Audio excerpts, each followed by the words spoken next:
भारतीय सेना के कुछ दिन पहले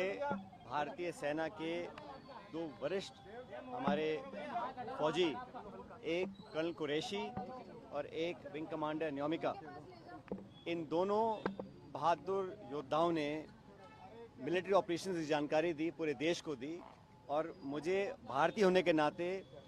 कर्नल कुरैशी और विंग कमांडर न्योमिका, इन दोनों ने जिस कुशलतापूर्वक तरीके से मिलिट्री एक्शंस की जानकारी पूरे देश को दी, उस पर हम सबको बहुत फक्र है। और मैं समझता हूं कि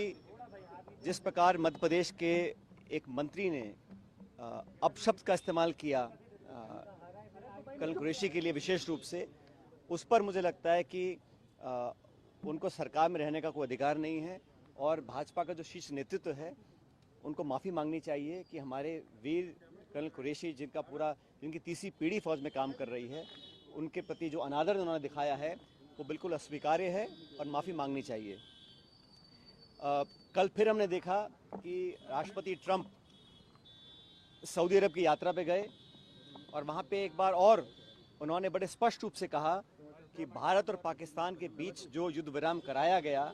वो उनके द्वारा कराया गया, और जो शर्त रखी थी उसमें व्यापार की मात्रा बढ़ाने के लिए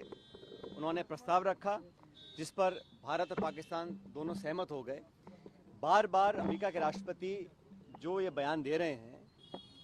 उसका अभी स्पष्ट, सटीक और उच्च स्तरीय लेवल पर कोई खंडन नहीं किया गया है। एक बात और हमने देखी कि जितनी बार भी सोशल मीडिया पर राष्ट्रपति ट्रंप ने अपना पक्ष रखा है इस पूरे मुद्दे को लेकर, उन्होंने एक बार भी आतंकवादी शब्द का इस्तेमाल नहीं किया, उन्होंने टेररिज्म का इस्तेमाल नहीं किया,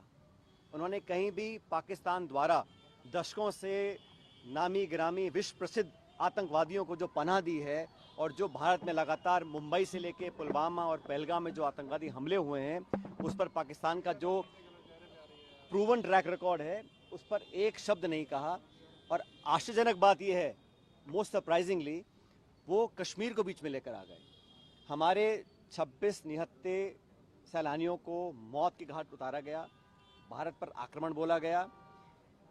बजाय इसके कि उसकी चर्चा वो करें, उन्होंने बेवजह